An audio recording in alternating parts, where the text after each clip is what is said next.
मित्रों नमस्कार। आज मैं कई लोगों के कहने से जगन्नाथ दास रत्नाकर का उद्धव शतक का एक छंद लेकर आया हूं। कुछ लोगों के पाठ्यक्रम में है अमित चावरे,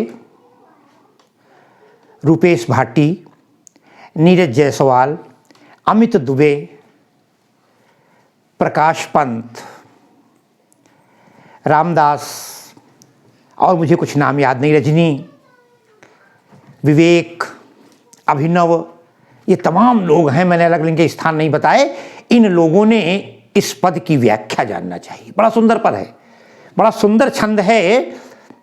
नाम है कवि का जगन्नाथ दास रत्नाकर। रत्नाकर उपनाम था, रत्नाकर समुद्र को कहते हैं। रत्नाकर का उद्धव शतक इतना सुंदर ग्रंथ है, इतना सुंदर काव्य है। एक बार पढ़िएगा मौका मिले तो। ब्रजभाषा का काव्य है, आधुनिक काल के कवि हैं। पूरा गोपी और कृष्णों का संवाद, गोपी उद्धव का संवाद, कृष्ण का जाना, गोपिकाओं का बिछोह, उद्धव का आना और उनकी आपस में चर्चा, ज्ञान पर प्रेम की विजय अगर कहीं देखनी है तो उद्धव शतक में देखी जाए। जो आज का पद है, जो आज का छंद है, इसका प्रसंग ये है, कृष्ण इधर कृष्ण बेचैन हैं, इधर गोपिकाएं बेचैन हैं। क्योंकि प्रेम हमेशा दोनों तरफ से होता है।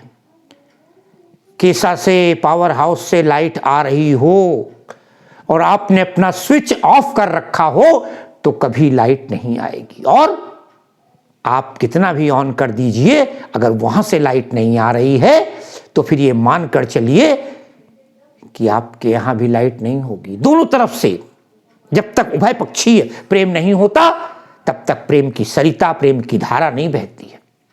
इधर गोपिकाएं परेशान हैं कृष्ण के वियोग में, उधर कृष्ण परेशान हैं गोपिकाओं के वियोग में।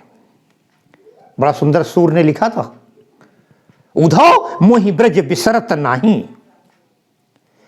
यही नहीं, इधर तो राधा के तमाम प्रसंग आपने पढ़े होंगे।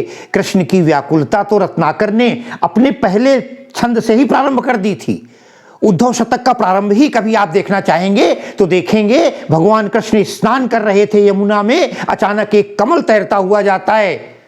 अचानक वो देखते हैं कमल को, उठा लेते हैं, सूंघते हैं और कृष्ण को मूर्छा आ जाती है। क्योंकि वो थोड़ी देर बाद, एक लंबी कहानी है, तोता एक बोलता है राधा राधा, और उस कमल के में राधा के द्वारा सूंघ कर भेजा गया वो कमल है। ध्यान दें इस पद को, भेजे मन भावन के उद्धव के आवन की, और सुधि ब्रज गावन में पावन जब लगी। कहाँ रत्नाकर ग्वालिन की झौरी झौरी, अरे दौरी दौरी नंद पौरी आवन तब लगी। उझकी पद कंजनी के पंजन पे, पेख पेख पाती छाती छोहन छबे लगी। अरे हमको लिख्यो है कहा, हमको लिख्यो है कहा, हमको लिख्यो है कहा, कहन सबे लगी।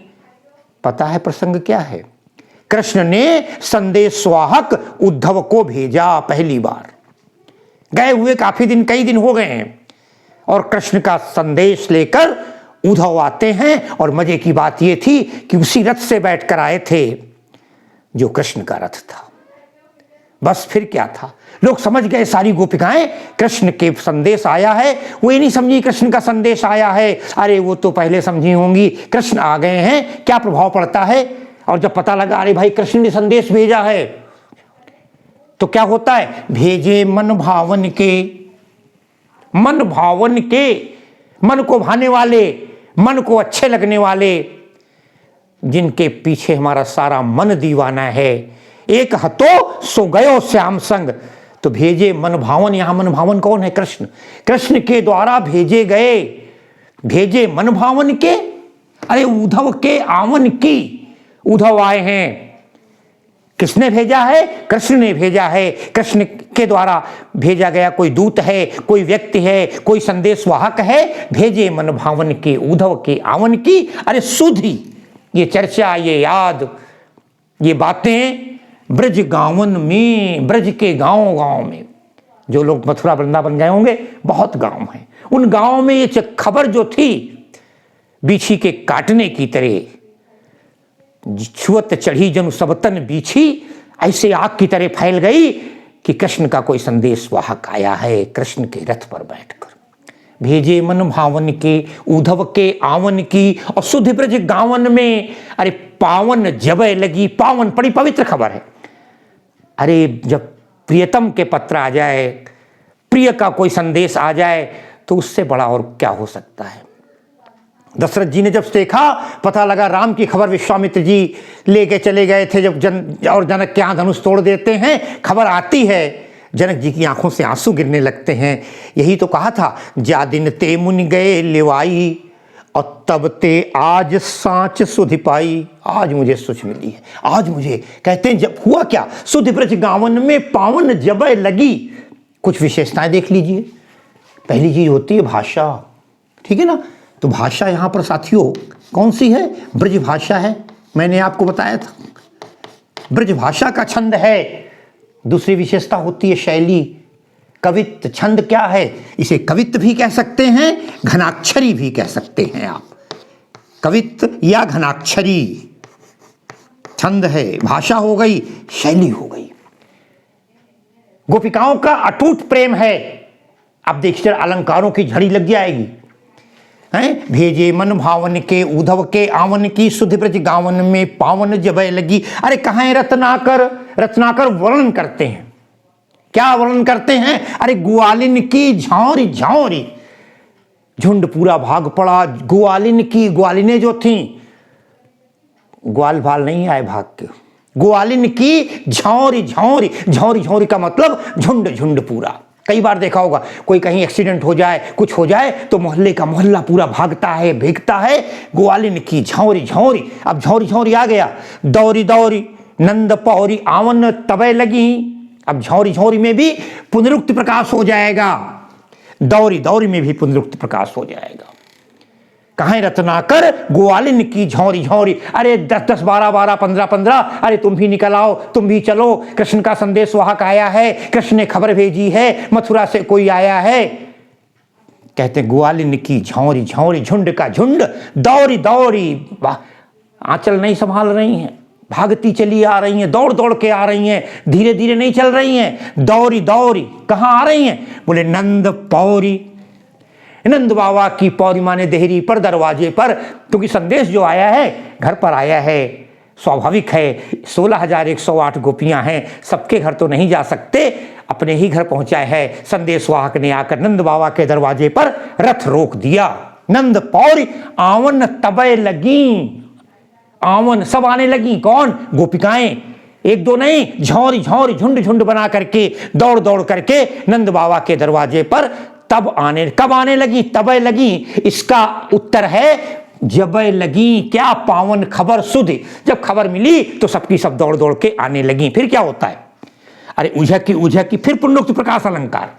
ध्यान दीजिएगा, पुनरुक्त प्रकाश मैंने बताया था कई जगह पर, पुनरुक्ति प्रकाश अलंकार।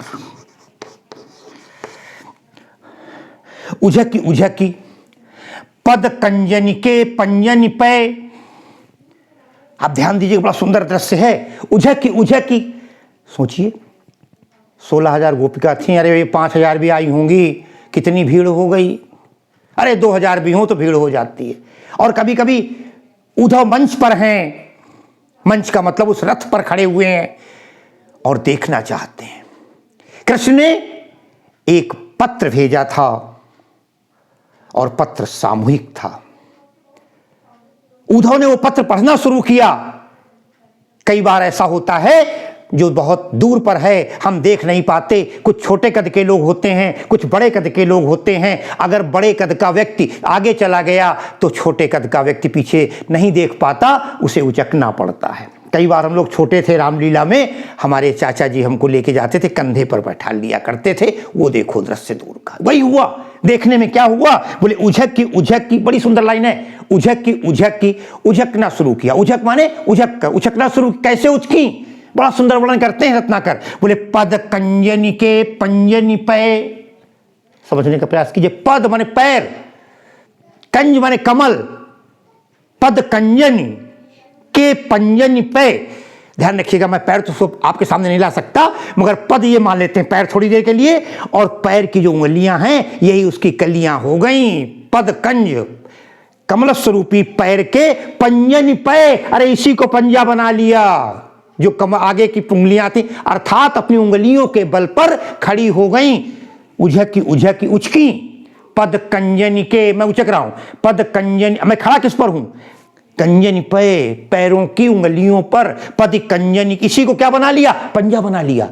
पद कंजन के पंजन पे, फिर क्या हुआ? अरे पेखी पेखी पाती, पेखी पेखी पाती, अनुप्रास देखिए, पेखी पेखी पाती कंजन के, ठीक है ना, पेखी पेखी पाती, पेखी पेखी, फिर पुनरुक्ति प्रकाश अलंकार, पेखी पेखी पाती। पाती माने पता है क्या? पाती कहते हैं पत्र को, चिट्ठी को। पेखी पेखी पाती, चिट्ठी देख रही हैं, जो पत्र पढ़ा जा रहा है। पेखी पेखी पाती, अरे छाती छोहन छबय लगी, कितना बढ़िया अनुप्रास है।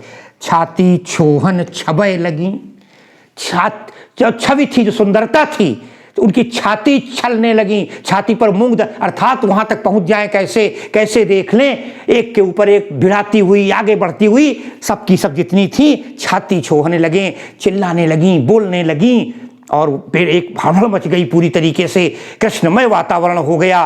पत्र पढ़ा जा रहा था, मगर गोपिकाएं उस पत्र को नहीं सुनना चाहती थीं, वो लाइन सुनना चाहती थीं जो व्यक्तिगत उनके लिए लिखी गई थी। और बड़ा सुंदर बात कही रत्नाकर, कहते हैं, अरे हमको लिख्यो है कहा, हमको लिख्यो है कहा, और हमको लिख्यो है कहा। हर तरफ से एक ही आवाज आ रही थी, हमको लिख्यो है कहा, हमको लिख्यो है कहा, हमको लिख्यो है कहा। अरे हमारे लिए क्या लिखा है, हमारे लिए क्या लिखा है, हमारे लिए लिखा है, क्या लिखा है? कहन सबे लगी, सब एक ही बात चिल्ला रही थी, अरे उद्धव छोड़ो इन बातों को, उन्होंने कहा होगा तुम ठीक से रहना, हम ठीक से हैं, परेशान न होना, आपस में प्रेम चार बना के रखना, गांव का ध्यान रखना, कुंज वाटिका का ध्यान रखना, बगीचे का ध्यान रखना, यमुना में कोई कुछ नहीं सुनना चाहती हैं, केवल ये बता दो हमको लिख्यो है कहा, हमको लिख्यो है कहा, हमको हमारे लिए क्या लिखा है।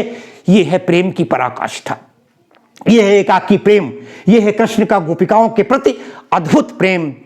श्रृंगार के दोनों पक्ष दाकदा मिलते हैं, श्रृंगार रस है, भक्ति भावना है हृदय के अंदर से विद्यमान, और गोपिकाएं केवल कृष्ण को अपना मानती हैं। कृष्ण और गोपिकाओं का अद्भुत प्रेम का वर्णन है, एक स्वभावोक्ति अलंकार है, एक स्वभाव जैसा वर्णन है, स्वभावोक्ति और अनुप्रास। स्वभावोक्ति, क्योंकि जब आदमी कहीं देखना चाहता है तो फिर उचकना, देखना, ये स्वभाव जैसा बन जाता है, और स्वभावोक्ति अलंकार मिल जाएगा यहाँ। अनुप्रास कई जगह पर है, मैंने बता दिया आपको, और शब्द माधुर्य, शब्द श्रृंखला तो प्रशंसनीय है। कई जगह स्वर मैत्री मिलेगी, कई जगह शब्द मैत्री मिलेगी, शब्दों का बढ़िया सामंजस्य आलंकारिक रूप से यहाँ पर कवि ने, रत्नाकर ने प्रस्तुत किया है। ये था गोपियों का उद्धव के आगमन पर एक अभिनंदन, एक स्वागत, और स्वागत का तरीका क्या था ये तो आपने देख लिया। वो कुछ नहीं जानना चाहती, वो केवल कृष्ण से अपने को जोड़ना चाहती हैं। वो तो ये मानती हैं कृष्ण हैं हमारे और हम हैं कृष्ण की। ये था उद्धव का स्वागत, वंदन, अभिनंदन और गोपिकाओं के प्रेम का उदय, जो मैंने आपके समक्ष प्रस्तुत किया। ब्रजभाषा के इस छंद के माध्यम से मैं आज अपनी बात को समाप्त करता हूँ। बहुत बहुत धन्यवाद।